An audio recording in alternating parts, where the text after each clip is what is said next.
What's up, y'all? Welcome to Rebel Base Broadcast. This is Dice, and I have an extremely talented guest this episode. I am here with Nick Tyrrell. If you do not know who this man is, I am about to enlighten you. Nick is an incredible prop and droid designer for Neil Scanlon at Pinewood, UK. He specializes in designing, making, and painting droids and creatures. He has worked on Star Wars projects such as Episode 9, The Rise of Skywalker, Andor Seasons 1 and 2, the Ahsoka series, and the Acolyte. In the Acolyte, Nick has designed Pip, the droid companion of Osha, and he designed the infamous helmet that was worn by Qimir, also known as the Stranger, played by Manny Jacinto. Nick, how are you, bro? I'm very good, man. I'm excited to be here. Should be fun. Excited to have you, man. So, looking at your list of contributions just to Star Wars alone, I mean, the list it's awesome. Uh, Oh, thank so you. what started this journey? How did you get into making and designing props? You know what? I started the same way that kind of a lot of people do, and I just started learning myself at home. To be honest, I was looking at stuff online and looking at films, and I had a big love of sort of film and TV, and I was always like, oh man, it's that dream of like if you could work in that, that would just be the best thing to do to be able to work in that environment. And yeah, I just sort of started kind of living in my parents' house, just sort of building stuff in the shed as people do out of whatever you could afford at the time, and just kind of yeah, and it just bit by bit, I kind of sort of trained myself up, just tried out new techniques and things. And like before 3D printers were as sort of available as they are now, so it was very much a kind of it's more of a hands-on kind of feel to things, and I would sort of just make stuff out of cardboard or anything that was lying around, really. Yeah. And yeah, bit by bit, I sort of found my way. I was quite a long way away from the film industry over here in the UK. I was down in Cornwall, which is it's kind of like the Florida equivalent of the States. I guess it's kind of you Yeah, tuck yeah. down the bottom. People go there for holidays, but you're far away from all the kind of I guess the action, if you like. Yeah. And yeah, it seemed kind of unobtainable. And then yeah, eventually I sort of I did a couple of courses and kind of found my way in. And yeah, I've just never left really. I've just sort of stayed in it and just keep sort of going and just sort of hoping that the next job comes along. It normally does. And then yeah, it's but the goal was always Star Wars. That was from when I hit the industry. Yeah. Well, even prior to the industry, I was like, man, it's Star Wars. You've got to work on Star Wars. It's just like you have to do it. Oh yeah, of course, of course. I mean, Star Wars is inarguably one of the biggest franchises in cinema history. So it's like, Really, yeah. when you set a goal like that, like that's like one of the highest goals you could set for yourself, you know? It's Yeah. Yeah. It does seem, and it definitely felt quite unachievable. There was definitely many points where I was just like, I was sort of aiming for it, like because I knew I was just desperate to do it, and yeah. I was like, I don't. You just have to keep believing in yourself, but like, yeah, there's definitely that doubt of like, maybe this won't happen. But yeah, I think if you're desperate and you keep focusing on it, yeah, you can achieve it. You've just got a lot of luck comes into it as well. Right time, right place. Yeah. But yeah, no, it was yeah, it was always the goal.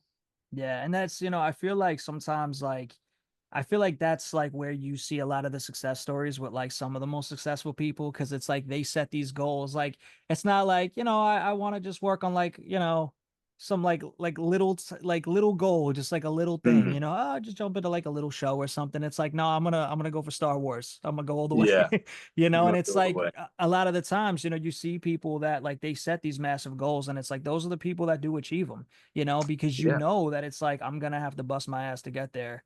yeah, And absolutely, yeah. And I think if you also, I've always thought like if you fail, if you're aiming for something super high and you fail, you'll land at something sort of better than where you were anyway. You're like exactly.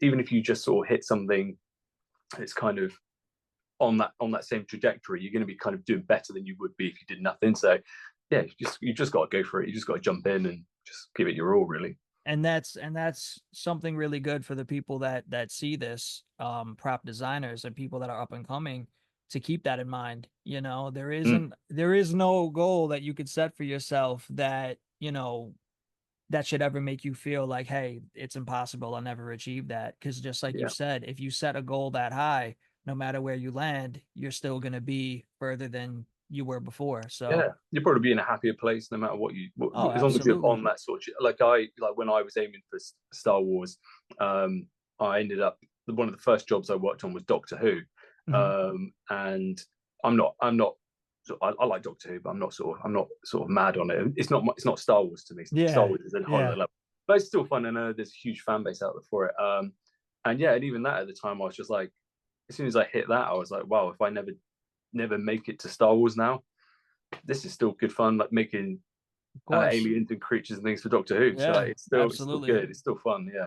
Yeah, yeah. No, it's awesome, man. And like, so like talking about something so massive like Star Wars, like when you are making props for Star Wars, like what is that process like? So like, do they give you any direction to go off of, or it's like, hey, tap into your creative bank and we're gonna let you know what we think?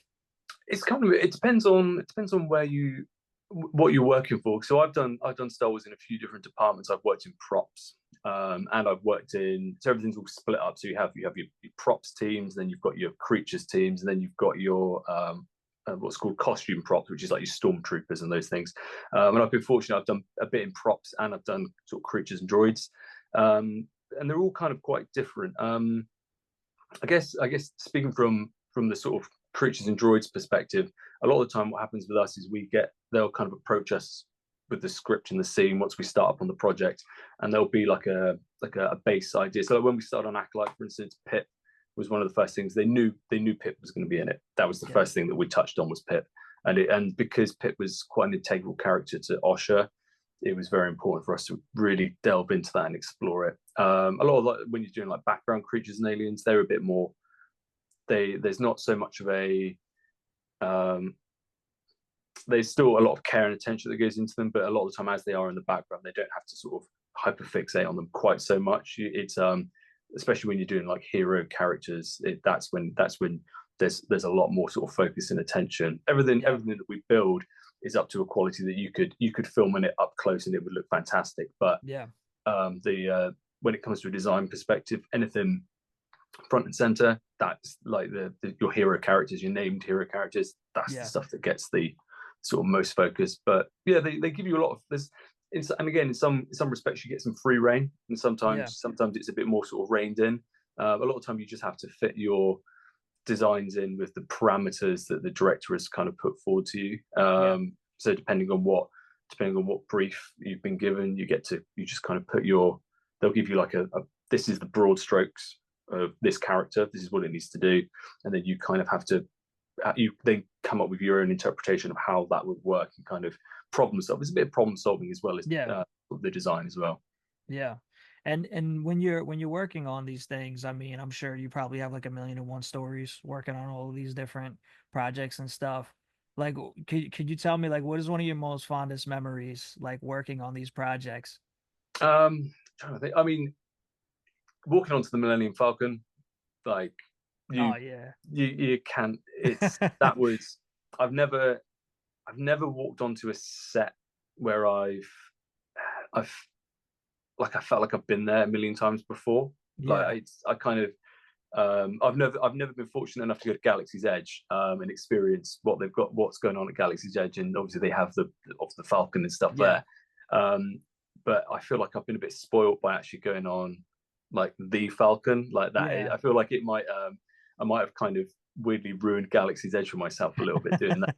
But no, that's yeah, there's something quite unique about that. The Falcon is not that big on the inside. It's quite a small, like the cockpit's really tiny and it's really not Yeah. that big. But there's something about just the layout of it, and you just kind of I don't know. There's something quite weirdly magical about it, and like I don't know when you're on the outside walking onto it because the Falcon when it was done on the sequel films, it was always two sets. So you always had an interior set and you Hmm. always had an exterior. So the interior and the exterior are never together. So Yeah. you kind of you walk onto the stage and it's just this weird like wooden boxy thing. It Yeah. doesn't look like anything. But as soon Yeah. as you hit that ramp and you go in, it's yeah, Yeah. It's the you Falcon. just it's the Falcon. You're in it, and it's yeah. When there was one day I was on it, and they were doing the sort of hyperspace screen, so they had that Yeah. wrapped around the sort of cockpit, and yeah, just sort of like looking down the corridor of the Falcon with all the lights whipping around it. Yeah, it's that was wicked. I mean, a lot of the sets over here are really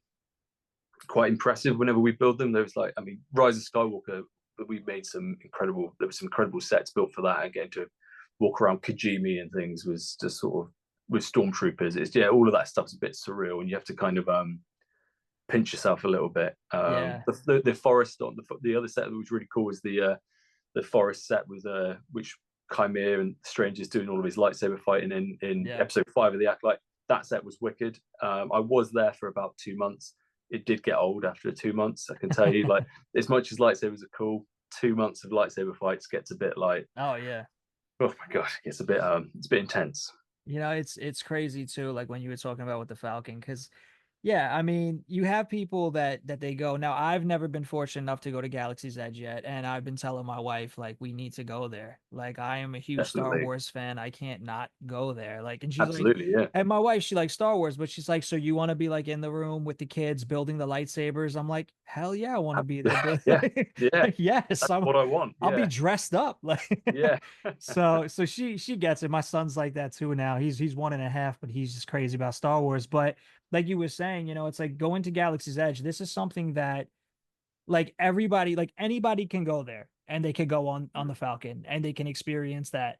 But not everybody can go on the Falcon in the movie. And it's like that's Yeah, something that like you could take that with you, and that's something that only those people can say that they were there for. So it's like as yeah, much as Galaxy's Edge, it's like, hey, that's awesome. And it's great that, other people can go and experience it. Like I still say like it's the Falcon, but like it's not the Falcon. yeah. You When you've been know? on the same set that like all the actors and things, the ones you see in the film, yeah, Yeah. that's kind of another level. Yeah, it's pretty. Yeah, it's just something about it. Like it just has a level of detail to it, and it's just homely. It feels weirdly homely. You're Yeah. kind of like, I feel like I've been here before, and like I don't know. And you can like I went on to it probably more times than I should have, just because it was there and you could. But like you would open the drawers, and it just there was like everything was there. Like there was like blankets and things in the drawers of Yeah. the bed, under the bed, and like yeah, just that level of world building that you don't see that on the film. You don't see that there's blankets in the drawers underneath the bed when you open Yeah. like in the Yeah. film, but like it's all there, and it's yeah, it's just cool. Like I think that's the stuff that will kind of sort of stick with me. It's just those sort of yeah, being in those environments. I was briefly around Pinewood area whilst they were filming Solo, and I could at one point I walked past the back lot and you could look down and they had the Kessel mine set, and the Falcon was outside there. Yeah. But it was the kind of Solo Falcon, so it was kind of Yeah. like I was that was the first time I saw the Falcon, and it was equally exciting. But I was like, it's the Falcon, but it's not quite the Falcon. It's not Yeah. what I know. So that was kind of, but yeah, because I was only on Rise of Skywalker from only on the shows and the films from Rise of Skywalker onwards. Yeah. I yeah, I kind of missed. I saw there was a lot of great stuff I saw over the years, but like I was witness to a couple of the lightsaber fights with Daisy and Adam Driver on Rise of Skywalker, and that was always quite exciting to Oh see. Just yeah. like Absolutely. lightsaber fights are, yeah, after a while of being on set and you watch 20 takes of the same thing, Yeah. it does get a little bit old, but that initial buzz of like, it's two people going at each other with lightsabers is just Yeah, yeah, yeah, because as a creative, you're like, I know this is gonna look crazy when this is edited. yeah, Like I totally, know yeah. what to expect. It's sick. And I mean, with all the stories and stuff, I know you built probably 1,000,001 props, but could you say that you had like a top three? Could you pick a top three in props that you've made? Or would that Top be too hard? three. I don't. The stranger mask was is got to be up there. Like I mean, Yeah. it's not every day you get to do a Sith. Like to do a Sith and be as involved as I was. Like that will always be like a very special thing to me. So I think the stranger have to be up there. I'm trying to remember what else was really exciting to do. I really like just getting involved in legacy characters. Whenever I get to Yeah. do a little bit on a legacy character, actually, Rise of Skywalker, I did a bit on Babu Frick, so that was cool to be involved in Babu Frick. Yeah. But yeah, like I've been quite fortunate. I've done a little bit on R2D2. I've helped build a C3PO costume for Ahsoka. That's Um, awesome. there's a few little kind of things that have kind of sort of yeah, I don't know. The legacy characters are really always quite exciting. Like, and Yeah. I feel quite like I feel very honoured to be involved in them and very privileged to be able to help bring the legacy characters to screen. Like, I did a little tiny bit on Chewie whilst we were on Rise of Skywalker, just sort of very small things in the sort of mold department. But yeah, it meant a lot to Of me as a course. fan to be even involved in these things in just a tiny way was, yeah, very exciting. Yeah, I can only imagine because being able to just talk to you about these things and hear these stories is exciting for me, you know. So Mm. for you to be there, it's like and experience these things and work on these characters, I can only imagine how that feels, you Yeah, it's know. pretty surreal. You definitely have to sometimes when you're in the zone and you're in the workshop and you're doing things, you sometimes you do start to sort of forget you're in a cool place. Like, it kind of, Yeah. when you're like saturated with it all day, eventually you get to a point where you kind of become numb to it. Like, I've been at my desk at work and they've got BB-8 out to sort of test him, and he'll kind of roll past your bench, and you're like, it's BB-8. Like, you kind of um but every now and then you just go, no, no, no, that's BB-8. There's a Wookiee Jedi over there with a lightsaber. This is cool stuff. This is like, you kind of, Yeah, like you just this have is to, really happening. yeah, you get so focused on the job sometimes that you have to yeah, just have to take fire and be like, oh, this is super cool stuff. But what's quite exciting is whenever we have people come in for like a tour, because like people like the Creatures and Droids Workshop, they love to come in, and my boss Neil loves to sort of chat to everybody and sort of bring them through and show them what we're doing. Yeah. And watching like people come in, especially if it's like someone who comes in with their kids, you get to kind of live like vicariously through them, and Yeah. you watch them kind of get amazed by these things, and that's cool. Yeah. I think that's where I get my kicks now. Is I kind of get excited for other people to be excited by what we Yeah. do. Same thing when we show it on, it comes out and people get excited by the stuff that we've made. That's kind of the best reward, I think.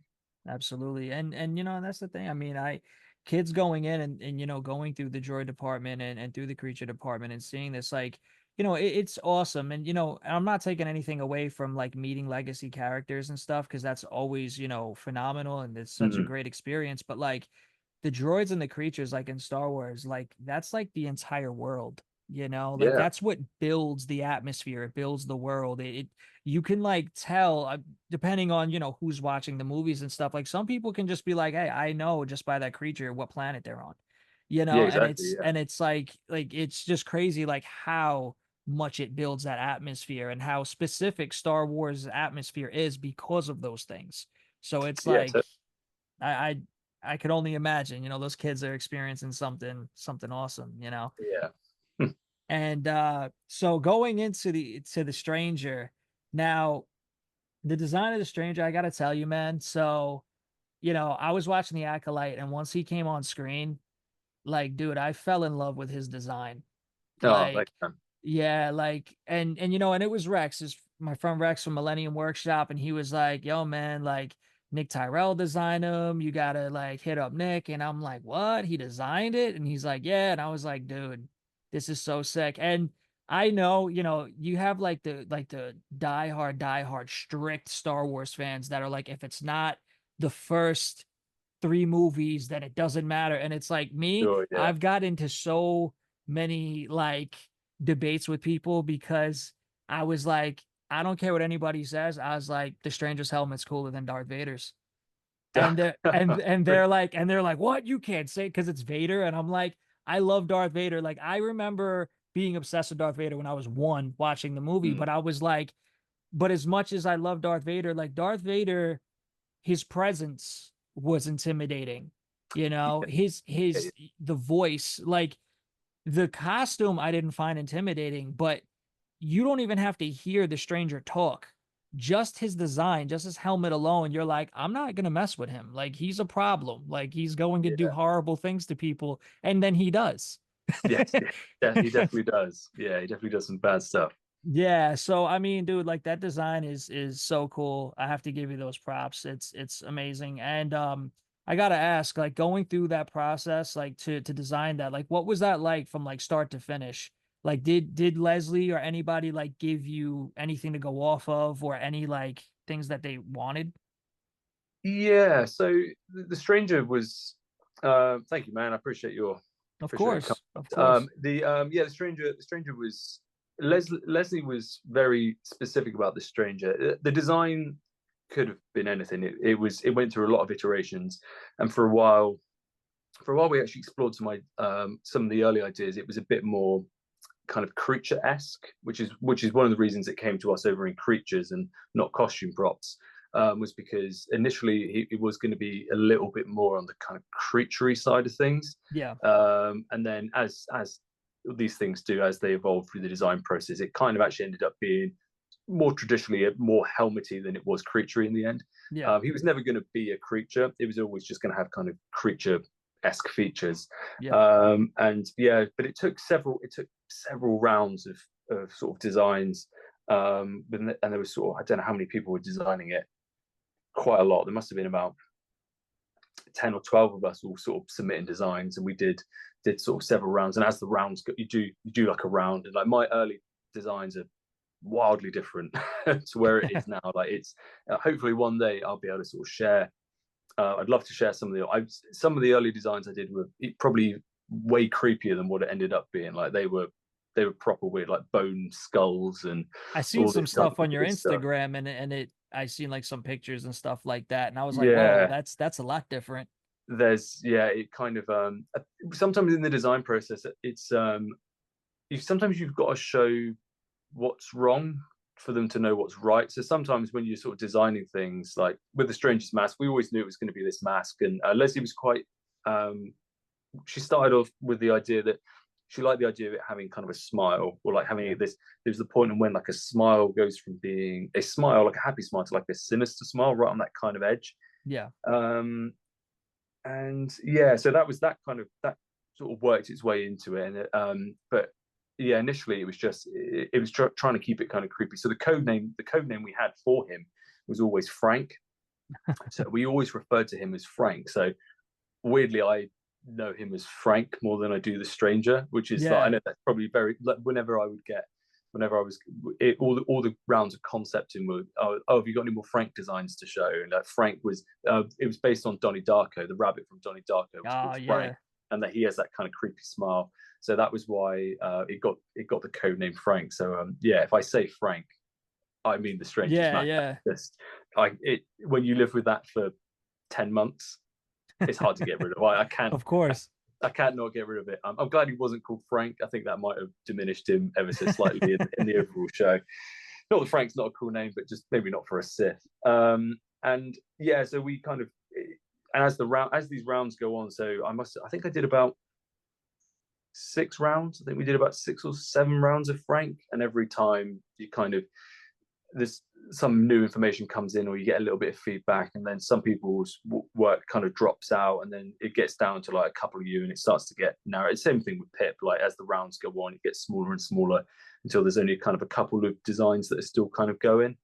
And yeah, but it's a very satisfying feeling when they say yours is the design, and you go, oh, thank God. Oh One, it's good yeah, because you don't have to design anymore, but also to know that you've got that final design is like a that's like a rush that I think I keep chasing now. I'm like, I want to design something else. Give me something new. Give me something new, tangible yeah.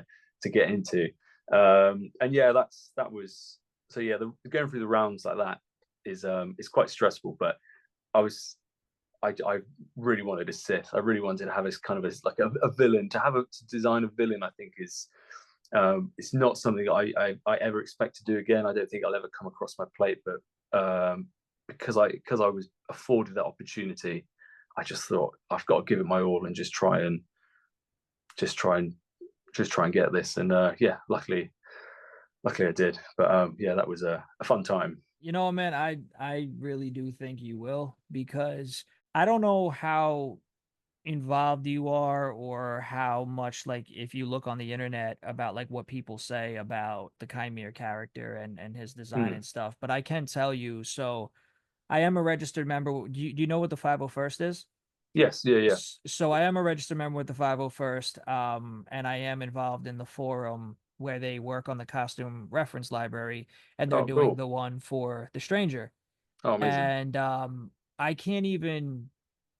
begin to even like start counting how many people are working their asses off trying to get it right, Oh, because cool. That's good. That's the exciting. 501st needs screen accuracy. Like if it's not Yeah. screen accurate, they don't accept it. And people are literally obsessed with the stranger. Mm. They Oh, really that's good. are. Right. Yeah. Yeah. And so it's like thinking about that and seeing those things, it's like I really can't see Lucasfilm and Disney not taking like getting like wind of that, because they're pretty smart people. They know, and Yeah. they have people that look at that stuff. So like, which I'll get into that a little bit more in a bit, but I just can't see them, not being like, hey, like Nick Tyrrell killed it. Like we got to get him back on here. I Hope could. so. Yeah. I'd love. I mean, yeah. I'd love another sort of villainy type thing. And I think as I'm in like a prop making sort of paintery sort of position, I love that sort of side of thing. But I think as the years kind of go on, I think concept might become to sort of specialize a little bit more in concept. Yeah. At the minute, I spin a lot of plates. I do a lot of different jobs. Um, but yeah, I think maybe as the years go on, maybe I'll sort of try and do a little bit more, hopefully a bit more conceptual work in that area. So, I mean, I think but that I think they really should like go with like how, and that's why I feel like it would be so smart for them to have you design more for their villains, because like the way, like I said before, like the way Chimir's design is, how he's so sinister looking, and like he demands your attention, and I don't just say it because we're here, on a video call. Like Qimir he's my favorite Sith out of all of them, even Vader, he's my favorite. no, amazing. And I know there's a lot of people that would agree with me on that.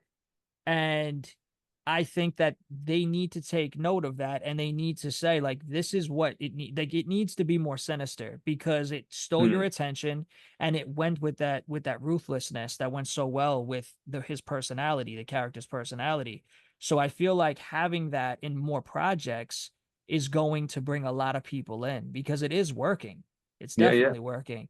And that idea, like to use the breathing apparatus, like what made you think of that? Because like you see that a lot in a lot of helmets. Like as far as I know, like Star Wars helmets, like I'm pretty sure they all have a breathing apparatus, but you don't see them Yeah, used in the design.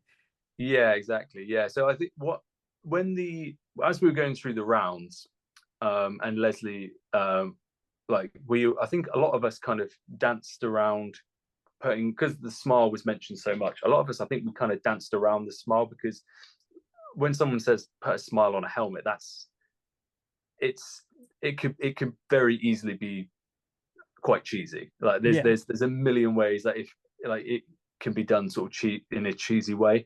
So there was a lot of, and in some of my early designs, I would do some with teeth and sort of come up with things, and then I was like I couldn't quite sort of wrap my head around it, so I kind of sort of would move on and do different designs of other things, and then but because the smile kept being mentioned, and it felt like the smile is definitely going to be incorporated in some way.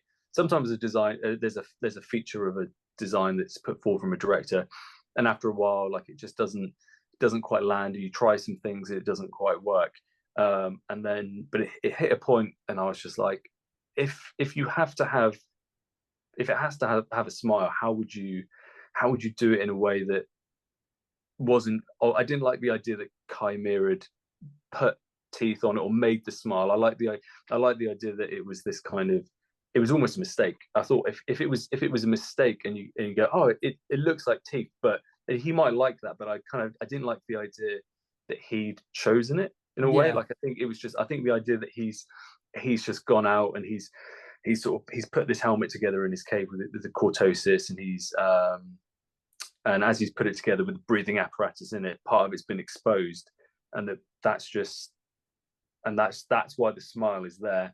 Yeah. He might like that. He might like that feature of it, but it wasn't a conscious choice. And I think that's kind of a. I tried to make the helmet quite sort of. There's a lot of like sort of carvings into it, where like I've tried to make it in a way that, and design it in a way where it's a bit like, it's almost like he knows how to build helmets, but not really. Like he's not like he's kind of like bits of it like welded together, and like maybe he wants to build a really nice helmet. Maybe he's got an idea of building like a pristine Vadery type helmet, but unfortunately his sort of skill set doesn't afford him that. So because he's in a cave, I think the difference is the Sith that we've seen prior. We've seen your Kylo Rens and your Vader and more like they've been Sith that have been involved in money. They've always had the Empire or the First Order Yeah. or Palpatine or someone behind them. So they've had money there. But the idea with Qimir was like, well, what would a helmet look like if he didn't have a fancy workshop and he just had a cave? Like what could you achieve in that? And yeah, so that was kind of the idea that maybe it's bits of apparatus from something else, and it's yeah, so that was kind of the idea that it's not perfect. It's kind of it's the best he could do with what he's got going on, really. Yeah, and it went so well with the character. It really did, And like what I kind of got from it, especially like when they, said that it was made out of like cortosis and everything. I almost started to think that it was like because I didn't think like he meant to make it a smile either. Mm, Because like how you designed it, like there's like those sections in it where it's like you could still see the breathing apparatus on like a different like hole, yeah. on the side of the smile, where it's like, oh yeah, like it was almost just like, yeah, that's just how it became. It was Mm, almost like to me, um, I almost felt like maybe this started to become this way, the deeper he got into the dark side, the yeah. more things were changing. It's like that helmet was changing too, because like you said, there's so many like marks in there of like things that like it looks like, yeah, like I mean even in the show his helmet gets busted, he has to solder it back together. There's probably so many times he's done that. Yeah. It's like this just started to morph this way into like this more evil, sinister person. So I mean, it hit the nail on the head. And did you like get to like speak with Manny at all on set? Like, Yeah, I did. It must have been probably about 3 months before we started filming. I did my first kind of costume fitting with Manny. He came into the workshop. That was the first time I ever met him. He came into the workshop, and we were doing a digital scan of him. So I had a model of his head that I could build the helmet around, so it would fit perfectly. And yeah, so I met him. I met him then, and I had made a prototype of the helmet just to sort of try on and get some sort of rough sort of size, a rough sort of idea and a kind of size for it. And yeah, and he is the nicest man on the planet. He was yeah, super chill. And yeah, so and then from then on, I kind of I just ended up going through all the test fittings with him every time we did costume fitting, and quite a lot of costume fittings, just sort of trying out different kind of things. And yeah, and then on set, I was there almost every day, giving him the helmet to put on.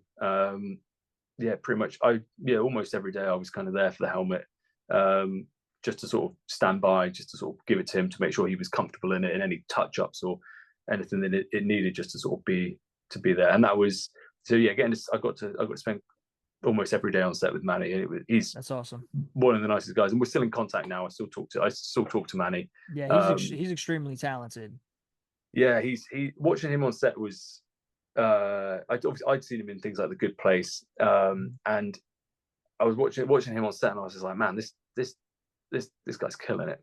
And Oh like yeah. when he was in the helmet, sometimes doing the lightsaber fights, he would he would go so hard, like he Oh was yeah. really like, and he'd take the helmet off and he'd be sort of sat there like sweating. He was absolutely he I can't it blew my mind watching the show and watching him on set, just how hard he went at just embodying that character and kind of getting into it. And yeah, I feel very privileged to have been there every day with him on set. And yeah, it was it's quite surreal being in like a forest, and you kind of just stood there and you take a lightsaber off a man and give him a helmet and then give him the lightsaber back, and off he goes. And like it's but no, we have a good relationship. And it's and it couldn't have been a nicer person to have gone through that journey with, to be honest. He never complained once about the helmet. Like we kind of he was always super professional. And I couldn't have asked for someone better to dress, to be honest. He was just everything you would imagine he would be.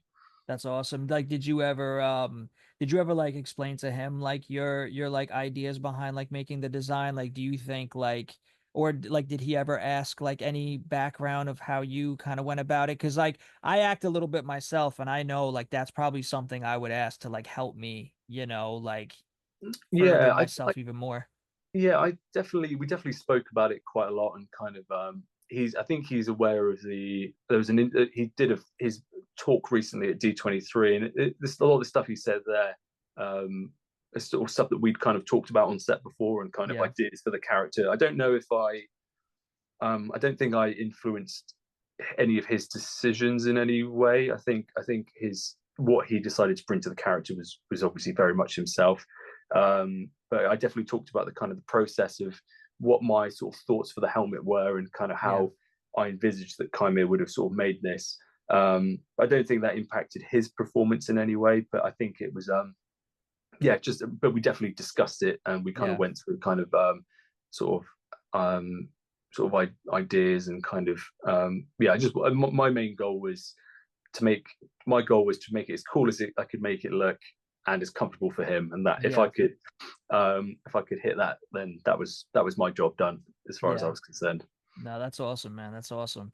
And so I need your help debunking something if you can. Go for it. Go for it. So people, there's been a lot of like speculation ever since the stranger came into the first episode. And everybody argues about when you first see him, it looks like his helmet is dark gray or black. And Mm-hmm. then later on, his helmet is that bronzish, goldish, color of the cortosis. Were there different variations that they used for different scenes, or was that all just the magic of lighting? That is all the magic of lighting. Okay. They were all painted the exact same way. So he's quite the helmet is quite, it's like a coppery gold. Yeah. It's quite in person, it is quite vibrant. It's quite like it's quite sort of surprising. It's more kind of colourful than I think people would expect. Yeah, it's quite, and a lot of the cracks, all the kind of the sort of fresh cracks that it has in it, they kind of glow a little bit. But yeah, so it's weird how I was watching the trailer, and I was some of the trailers and some of the first scenes, and I was like, wow, it's way darker than I imagined it would be. And then yeah, as obviously as the show goes on, you get more of a. I think the best sort of color iteration is probably when it's in the cave, and it's on the table, and kind of Osha is going up to it, and I think that's probably the color it looks the most real, like it does in real life. Yeah, it's Yeah. probably the best color. I noticed in the one scene when Osha was putting the helmet on, you actually seen like from the inside of the helmet, and you could Mm. see like directly through the eye holes, Yes, yeah.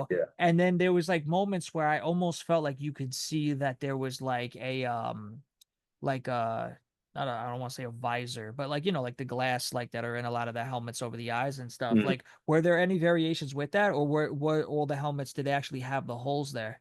I think I tried a mesh at one point. I think I did try and put a mesh in there at one point, but it didn't really because the visor is so small anyway. It didn't really make much difference, to be honest. It just meant that it was slightly harder for Manny or the stunt actor Lou to see out of. Yeah. So it got removed quite quickly. I think I just took it out because I was just like, I'm affecting the performance of the show, Yeah. or sorry, potentially affecting the performance of the actors for nothing. It wasn't worth it. It was Yeah. it was removed quite quickly. And I think, yeah, I think the fact that you can see that he sees through it a little bit says that it kind of speaks a little bit that that's he can see the environment that he's in, but the helmet kind of almost helps him sort of focus it down, and kind of, I Yeah. think you can kind of read into it in your own kind of way. And one of the ideas in the design briefing was that it was meant to be quite like a sensory deprivation thing. So Yeah. the idea that once it goes on, it shuts you out, and it's just kind of you and the force, and you're in that kind of zone, and it kind of almost a bit like the mask from the Jim Carrey, the mask, like the Yeah. idea that once you put it on, it almost kind of takes over, and it kind of takes you into kind of a realm or a world that you're just more in tune with it, and that's why he's so skilled as a fighter as well. Is because he's all the distractions that you would typically face are gone. It's just him. Yeah. In the zone, really, like literally the best way to zone out is just to put this thing on and just kind of get into it. And yeah, so I was when we were doing that for a while. I think it was toyed with the idea that maybe you don't see out of it at all. That when it goes on, it would just be black. But Yeah. then I think the idea that you can see just a little bit, kind of, I guess it sort of starts to speak to that kind of, if you're kind of looking through the darkness and there's still a little bit of light, and I think it starts to speak to that kind of Yeah. everyone's always still got like a little bit of good in them. And I think Yeah. if you really want to delve into the minutiae of that, there's some stuff to be sort of pulled from that as well. But yeah, you can take from that as much as Yeah. you like, I think.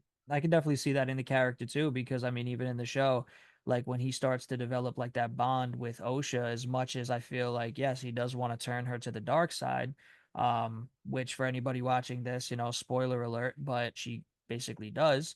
Um, I almost feel like there is, in some way, shape, or form, still is like a little bit of light in him. And I feel like Yeah, when he does take that helmet off is when you can see that the most. So it's awesome that you shared that, because that does put a lot of perspective on the character too, and now I have to go back and watch it all over again. yeah.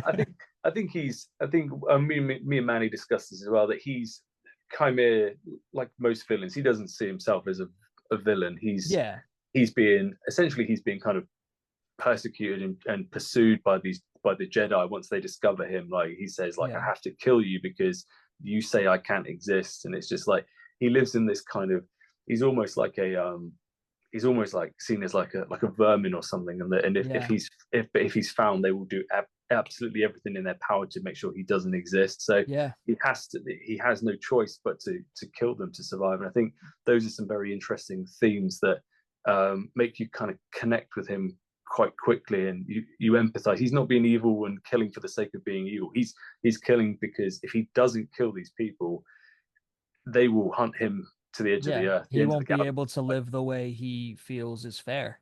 yeah, absolutely. And he has a belief system different to them, and that means he can't exist. And I think Yeah. that's it's quite a hard hitting sort of message in there. But it's and yeah, I think that translates as well.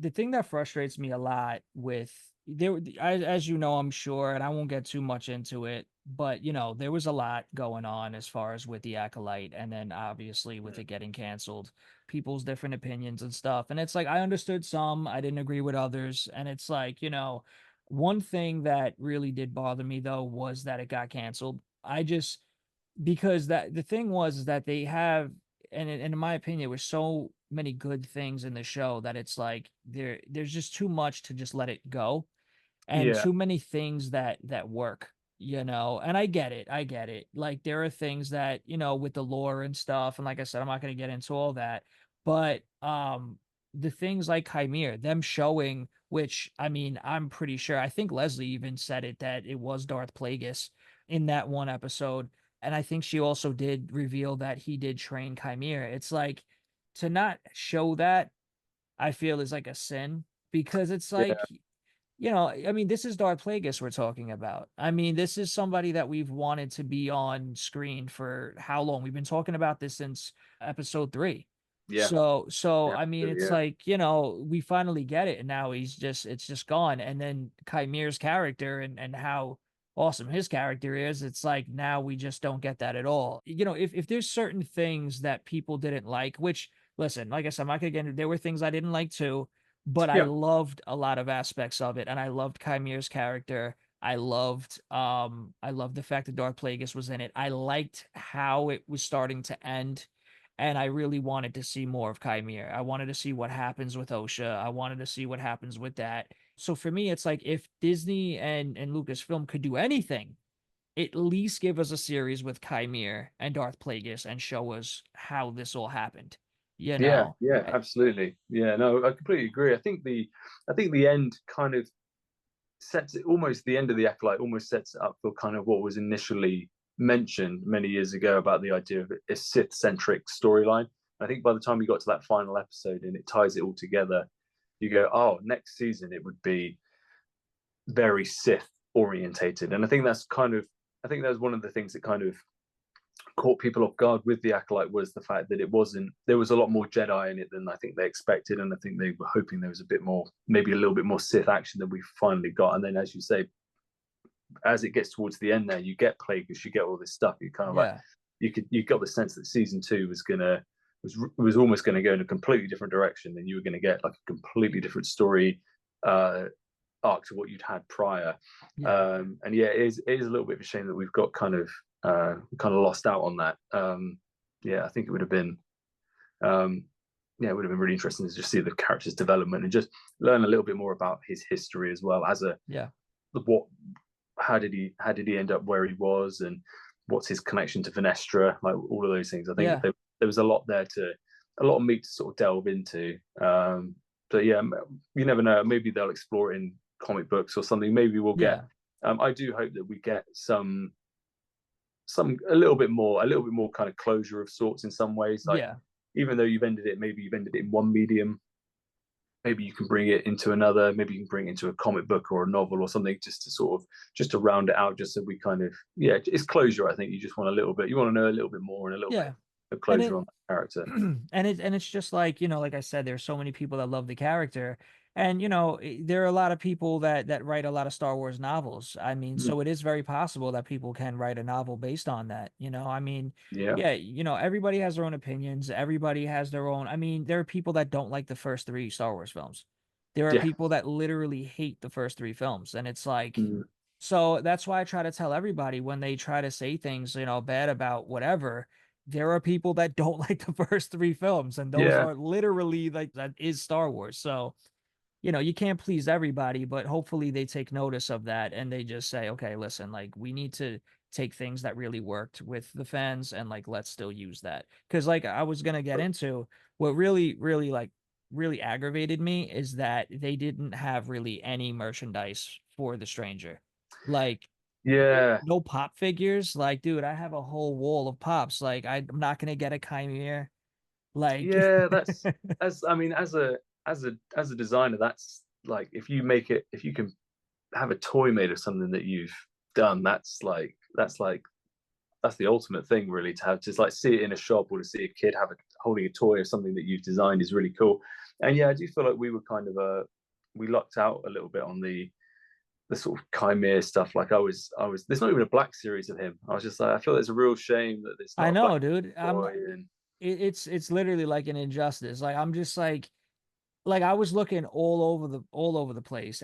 But if it does, I mean, if it does like make you feel better, I can tell you, if you haven't seen it, there are so many people designing their own versions of Black Series figures, of just anything they can get of the Stranger. Like, they're literally like, they're everywhere, dude. If you go on like any website, Etsy, everywhere, they're trying to make these figures. Like, That's cool. everybody wants them, man. Everybody wants them.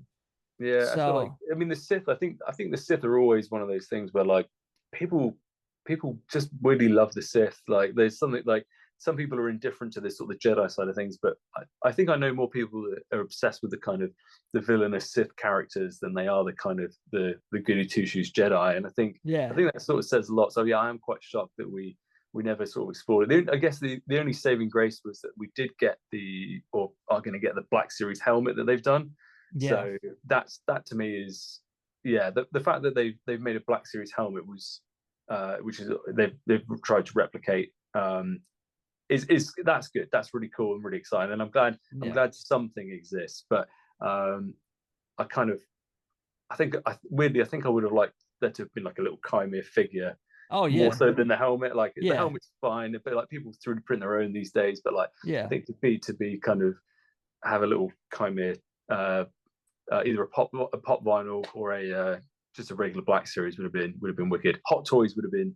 Oh yeah. Hot Toys, I would have been done. I might have retired. I'll tell you, man, there are people making like their own Hot Toys versions of it and everything. Awesome. That's cool. So, I mean, listen, it's not, the actual company, but I mean, hey man, I'm sure if you just tell somebody who you are, they'll just send you some free shit. Yeah, maybe I can paint them a small one. Maybe I could do them a Yeah. trade. Yeah, that's one thing, and I wasn't even planning on asking you, but and I'm sure that you probably, I don't know what it's like, but you probably wouldn't be able to like make your own, like, well, you could probably make it for yourself, but there's no way they would ever let you make your own like Qimir helmet and like sell it to No, anybody, right? unfortunately not. I think whenever you're involved in these sort of Star Wars, it's one of the best way to describe it. It's like a catch-22 where like I get to make it for the show, but then I am also then unable to make it for anyone else or Yeah. myself. Like it's like you can't. It's yeah. It's kind of a bit of a weird scenario where you can't really you can't make any a replica or anything of it, but you can make it for the show.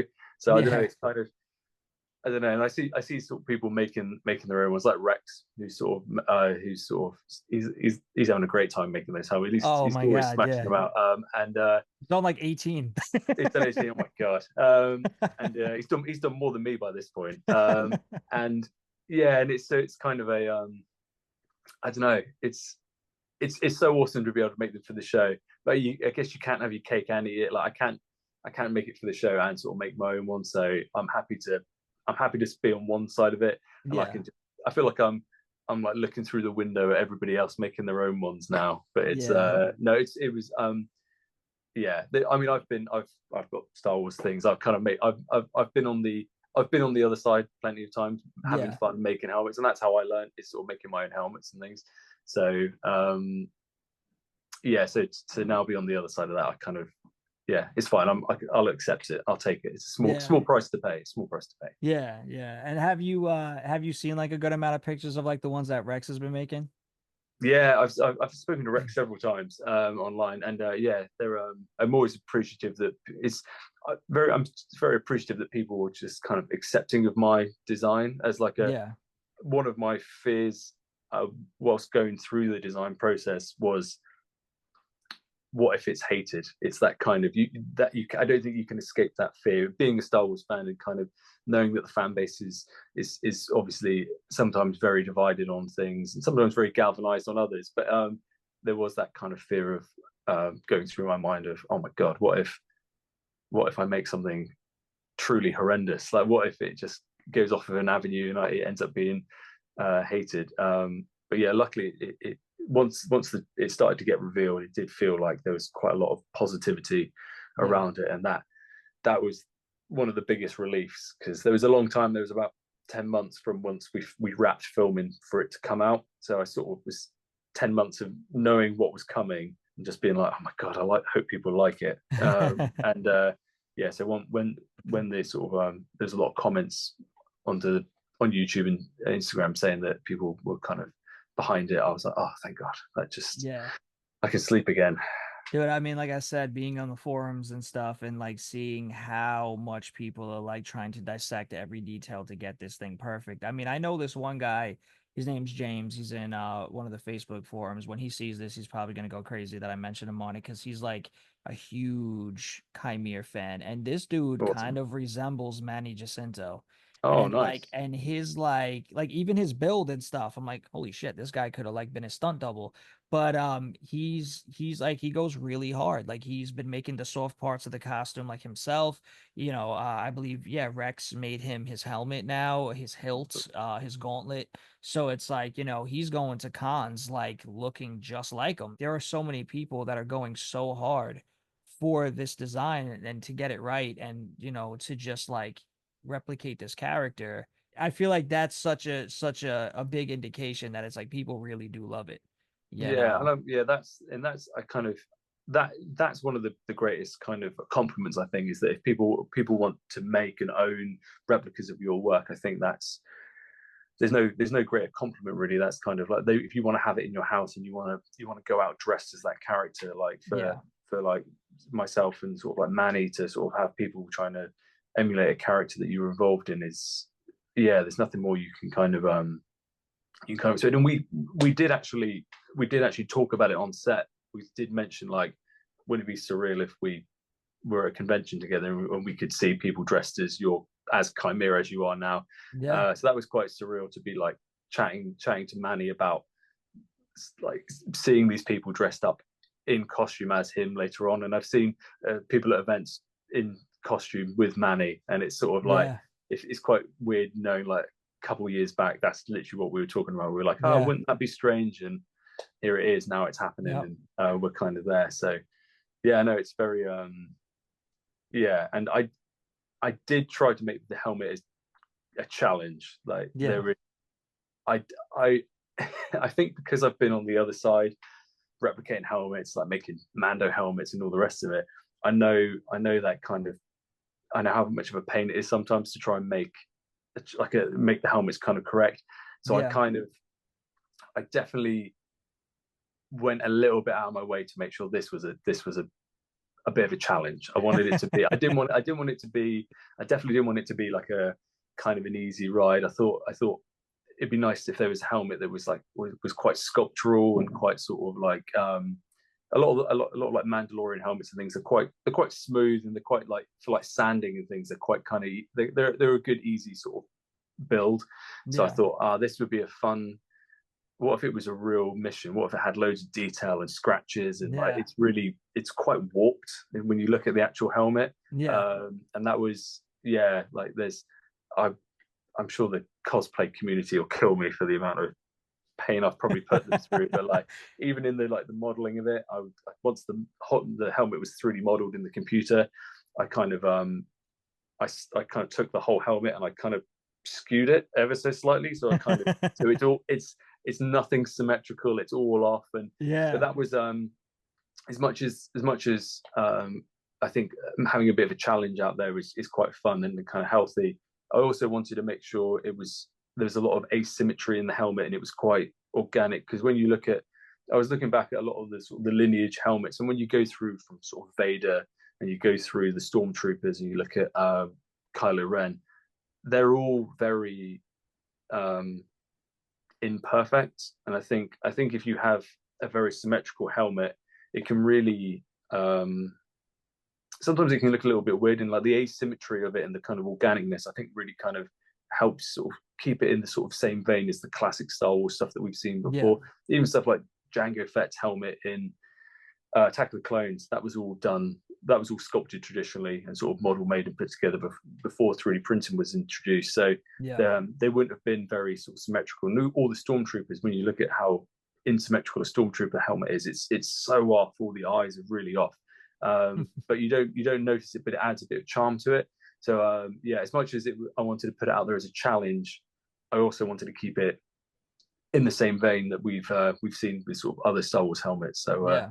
but yeah, I do apologize to anyone trying to replicate it. Oh yeah, dude, like the 501st, they're so like strict about things. And like when I took my helmet that Rex made me, I went to one of the conventions out in New York, and they stopped me and they were like asking, they're like, "Oh my God, that's so cool." They were checking it out and everything. And they're like, "Oh yeah, be a part of the CRL, the Costume Reference Library for Qimir," because I was like, I would love to like join up as like Qimir. And they're like, "Yeah, it takes a little while, it's a very like long process." And then when I got in there, I was like, "Oh my God, they're not kidding." Like they're Yeah. like stopping it by frame. Like, "Oh, in this part, there's one button here." And this one guy that's like been putting in blood, sweat, and tears. I feel like the guy's probably at his computer, like crying, angry, typing. And they're just Oh, like, I feel he's like that's the like, guy I've probably annoyed the most. and he's like, "I think I got it." And they're like, "As a matter of fact, if you really pause at this frame, you could see there's a little tiny thing right there." He's like, "No." Oh, oh. But it's like, Imagine if I did it and they didn't accept my one. I'd be like, oh, well, you just do it as like a trick and be like, "Ha, you guys are ah, wrong now." this is the real one. Yeah. Do you think I have to ask, do you think Rex's is a pretty good replication? Do you think his is pretty close? Yeah, Rex has done a lovely job. I saw some of his early ones, and I think he's changed it now. Mhm. I'm actually speaking with Rex soon. We're gonna have a little chat.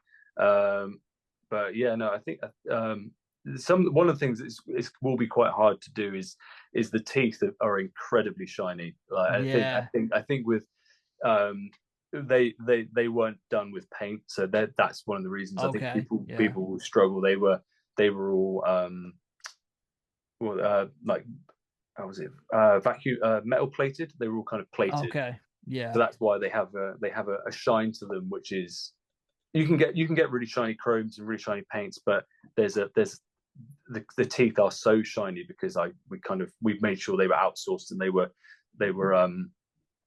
chrome to they were like mirror chrome. Yeah. And then I dulled them back a little bit, but that really sort of shines through.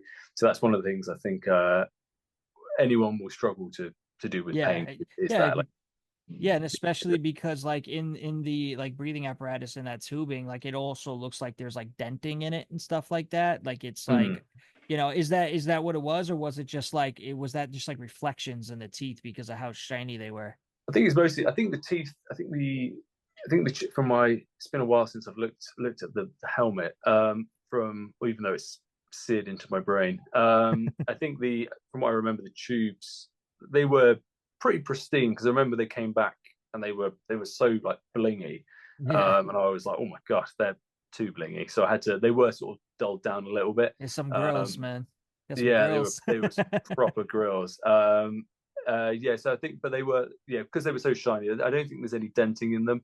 There's a few little points where the helmet sort of sits into them, so there's grooves for the helmet to sit against it to make sure the Yeah, teeth sit really close. But no, they are sort of smooth. But no, the people are doing some wicked replicas out there, and I think yeah, there's always this sort of teething thing. I remember when Mando season 1 came out, I was building my Mando suit, and like as every couple of weeks that goes by, there's like a new iteration of the chest plate or the helmet that someone's done, and like yeah, you're almost better off waiting 4 or 5 months and then kind yeah. of getting into it. Let everyone do their sort of research and development at their end, and then coming a bit later, because it's yeah, it's some people have so much time, and I'm envious of the amount of time that they can sit and kind of get all the intricate little details of these things. And yeah, the irony of working in this industry making these things is you don't get the time. Yeah. That's just the irony, but we get to make it. So I don't know, it's tricky sometimes, because yeah, Yeah. you desperately want to be on the fan side making stuff, but you can't do both because time just doesn't allow it. Yeah. Do you think, and now Rex probably would never ask you this, but I'm going to ask, and he didn't ask me to ask you, I promise. Okay, alrighty. But do you think, or is it even allowed, that you would even be able to give him pointers to make his more accurate? I don't know. I think to a degree. I think you could kind of. I think you. I could. I think you could. I think you can sort of imply little things. I think the overall process of the sort of making of anything, being involved in it on the filming and show side, you have to. There's only so far that you can go in regards Yeah. to sort of advising, but yeah, you can. I think you can definitely sort of advise in some areas, but Okay. yeah, but just not to.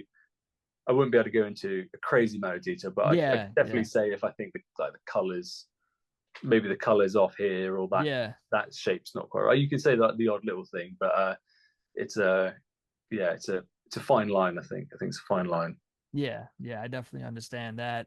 Yeah, because trust me, that would help me too. Yeah, Once they see this and see that you said that the helmet's warped, I'm to tell you right now, bro, like nobody is warping the helmets. So it's like now everybody's gonna be like, we're all wrong. yeah, and like there's a few other things like I once I printed the helmet, I cut it into pieces. Like I literally took the whole helmet and I cut it into pieces, and then I stuck it back together with the kind of weld line. So Yeah, it like to make sure it had, again, to add that more asymmetry and that kind of hand built quality to it, to make it kind of. And some of those things you can achieve with 3D printing, but sometimes you've really just got to get in there and like sort of scar it up yourself and yeah, take pieces out of it. And it, like, I think 3D printing is a great tool, and we definitely use it a lot in the industry, from creatures all the way through to droids quite heavily. But yeah, sometimes you just can't quite beat that hand. What you can do with your hands sometimes, just a little bit of like getting in there and kind of putting a scratch in, or sort of like even like dropping it in a certain way to scuff it in a natural way. Sometimes a computer will do it in like a way that's just almost too clean. You yeah, want that kind of like Bob Ross says, like happy accidents and things. You want yeah, those little mistakes and things that you wouldn't get you'd only get if you like kicked it down the workshop and it scuffs itself in a certain way. So Yep. yeah, I think there's I think 3D printing is wicked, but I think it's sometimes exploring some stuff beyond 3D printing is quite fun as Yeah. well. Just using it as a tool, but kind of also applying a level of weathering of the other side Of is course. equally Like, important. yeah, you got to make it your own, like Mm. essentially like, Qimir did, like what Yeah, he yeah, did with the that's it. That helmet. was kind of So, the idea was like everything I kind of did with my hands to sort of damage it and bend it and warp it helped it have a quality that felt made it feel like it wasn't printed. And yeah. then so we molded it and we cast them all out so they were all kind of rubber.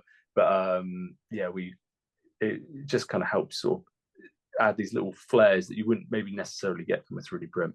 Absolutely, man. And I'm sure you've probably seen it as well with what Manny Jacinto said about with the season 2, that he said Mm. that it's his life goal to make sure that season 2 happens. That is, yeah. I mean, I'll be there with him if he want if he'll have me back. Yeah. I'll be there with him. Yeah, he's yeah. I hope he does. Even if I wasn't involved, I hope they kind of explore something with him. It would be. I think it would be a shame to. He's so passionate about that character, and as you're saying, so many other people are. I feel Yeah. like it would be nice just to, yeah, it'd be so kind of rewarding for a lot of the fans because even if people don't like the acolyte, I think his character was still very engaging and very interesting. And I think it would be quite a disservice to never explore it in Yeah.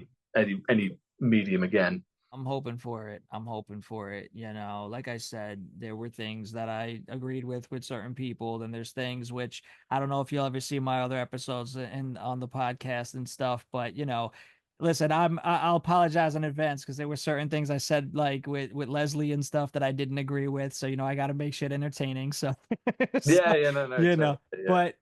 but like I said, man, and you'll see, like I've constantly talk about Kymir's character. I constantly talk about all the parts that I love so much in it and how much I want to see another series made, Mm.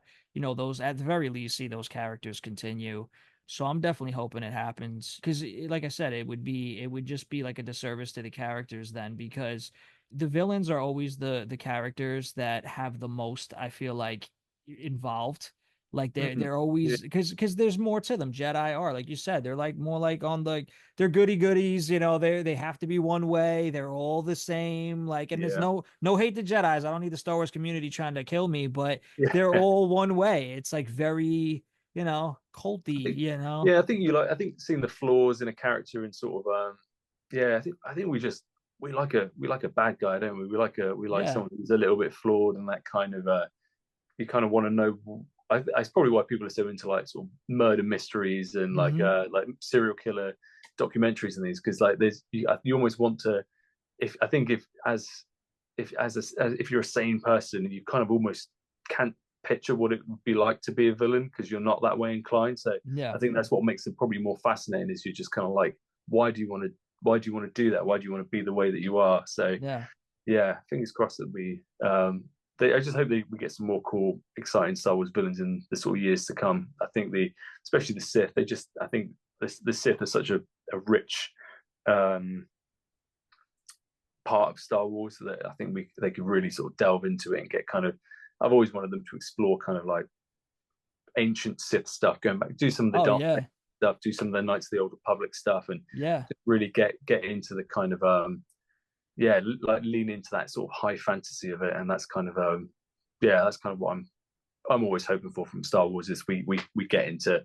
I think Acolyte was sort of starting to head into that direction, but yeah, I think go wild, do some Yeah. stuff that we've not seen, and yeah, make it. It's Star Wars to me is always a fantasy. It's I think it's more fantasy than it is sci-fi. And I think they should really lean into that and get into the kind Yeah. of the sort of if there was like thousands of Sith versus thousands of Jedi on like a Oh battlefield, yeah. I think I it seems like a no-brainer to me. There's But so much for them to work with that it's like, yeah, I mean, it's endless. It really is. It's endless. And I think that was the thing that people were like so like heard about is like you have so much lore, you have so much information to use, and it's like I think it's also like people really want to do like how like what you said. They really want to see the old Republic. They Mm. really want to go back in time. Like I personally compare Qimir to like Darth Revan. I Yes, yeah, mean, yeah, Qimir like kind of started off as a Jedi. I mean, we didn't really get too much to know how much he actually learned on Venestra, but then he went to the dark side. So I really consider Qimir more like a gray Jedi in a way. I mean, Darth Revan, they painted him to be kind of like a bad guy, but in reality he yeah, was a gray Jedi, he had both sides of the fence, but the Jedi a lot of times they see it as if you know any dark side, you're not good because you yeah. That's tampered in it. the other side. You can't use, I gotta make like the Harry Potter references, but you can't use Avada Kedavra and then say that you're still a good wizard. You Yeah, use that's the it. ancient Yeah, spells. you're out. Yeah, no, it's yeah. I think I do hope in the years to come with all the Star Wars that's sort of ahead of us that we start to get into that a little bit more because it's yeah. I think that's what people are kind of Yeah. desperate to see. Yeah, absolutely. So for any up and coming prop designers, if they're trying to build a career, they're trying to get into the industry, trying to set that awesome goal, That and goal. and go for that goal that maybe they think it's impossible, but as we know, just through you, you're a living example, it's not impossible. What advice can you give them to help them along their path? I think the best advice is just keep going for it. Don't you'll get a lot of no's. Like whenever you approach props companies or you're approaching places, they might look at your work and they might be like, you're not ready or your skills aren't there yet. And if you get those no's, the best thing to do is just not to go away and be disheartened to be like, that's it, it's over. Just to go away, take the criticism, go away, improve, and then sort of try again and just sort of yeah, you just got. I think if you keep going, um, even if you don't make it, you'll still have a lot of fun along the way. And I think you've just got to keep sort of trying. And the film industry is quite a tough industry. It's not for everybody. Yeah. I think you have to be I think you have to be passionate about what you're doing. Like we work a lot of long hours. If you're away on a shoot, like you're away from your family quite a lot, so Yeah. it's not an easy job. But if you're passionate about it, then I think it's something that can definitely work in your favor. And I think you've just got to find those contacts and maybe work on smaller budget things to kind of put your name out there. But it's just about um, putting together a portfolio, approaching people, getting feedback, and just sort of just rinse and repeat, and just keep going. And I think the main thing is just to not get disheartened if you get a no. That's the Yeah. one thing I would take away. Is just don't just take the criticism, but use it constructively and keep moving. Yeah, absolutely. Thank you, bro. I appreciate that. Yeah, I mean that's the thing. I mean, anything in life, you gotta be willing to hear no. You can't give up. You can't, just Mm, stop believing in yourself. That's the biggest thing. I mean, I have 20 years in music. I finally started winning awards and, hitting platinum status in, just what this year, mm. and this was 20 years of doing music. So, it's a long journey for all creatives. You just can't give up on it. And you can hear no from a million and one people, but it's just that one person. There's billions of people in the world. You don't know who's gonna love what Yeah, you do, and you don't know when it's gonna be the right person. that's it. Yeah, I think there's a lot of luck involved as well. But unless you're going out there and you're putting yourself into those positions to uh, if you unless you're putting yourself in those positions to receive the no's, you're never going to get the yes. You have to be. You've just got to be sort of chasing it. And I always think that I think people will always be interested in what you have to do. You've just got to find the right people, and you've Yep. just got to keep going until you find those people. And yeah, and just sort of honing your craft. I think, but the other thing is important. I think to take the criticism, and if there are things that are kind of you could improve on. I think as long as you take those on board and take those in your stride, and again, don't let them sort of get you down too much. Yeah. Then just again, it's just about keep going, as you were saying. Like Yep. if you'd stopped 10 years in, you'd never be where you are now. So Yep. you've just got to Absolutely. keep that going. And yeah, it will happen for you. It might not be. It might not be in a year's time. It might not be in 10 years time. But you've just got to, just as long as you're enjoying yourself in the process as well. There's no point killing yourself over a process that's you're not going to enjoy. But as long as you're enjoying yourself, just keep doing it. Just keep going. And like we said in the beginning, it may not be Star Wars, but wherever you land, it's still further than you were before. Yeah, that's it. Yeah, even if what is it like if you aim if you're aiming to fly out of the solar system and you only made it to the moon, you're still made it to the moon. You still made it to the moon. You might not be at the edge of the solar system, but you're still on the moon. You're in a better place than you were. So it's those and then you might make it then the next time you try and do that jump. Exactly. So yeah, it's a bit of probably a weird kind of metaphor for that, but no, not at all. And yeah, absolutely. And I say too, like, even if you don't make it to the moon, even if you don't even make it that far off the ground, it still is the fact that you busted your ass and you pushed yourself and you did something that a lot of people nowadays, they don't even have the courage to try it. Because that goal seems too high. It seems too high. So if you just push yourself, then you're building a strength inside of yourself that you didn't have before. And that's building your own character. So why not continue? Because you're stronger. You should be able to get to that next step. You can get there if you push hard enough. So yeah, and I do appreciate the metaphor. Yeah, I'm trying to put it in like a visual sense for me. Yeah, but absolutely. I think that's and it fits in with Star Wars. yeah, it fits in with Star Wars as well. That was totally I intended it to fit in. Yeah, 100%. Yeah. So for all the fans out there, what's the best way to stay updated and connect with you? Because I'm sure after seeing this, there are a lot of people are going to start bothering you now.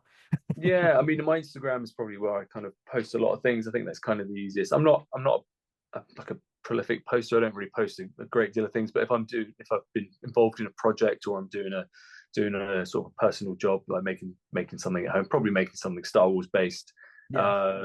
Yeah, that's my Instagram. I think it's just Nick. If you just search Nick Tyrrell, Tyrrell, that's probably the best place to sort of find me. And if anyone wants to sort of drop me a message, I try and respond to most people just to sort of especially if it's about kind of work things, to try and sort of encourage people to sort of get into the industry and advise where I can on kind of like building processes on things. So, but yeah, that's probably the best place. Thank you so much, brother. I appreciate all your time. No, thank you for having me. Appreciate it. I know I took a lot of your time, so I really do appreciate it.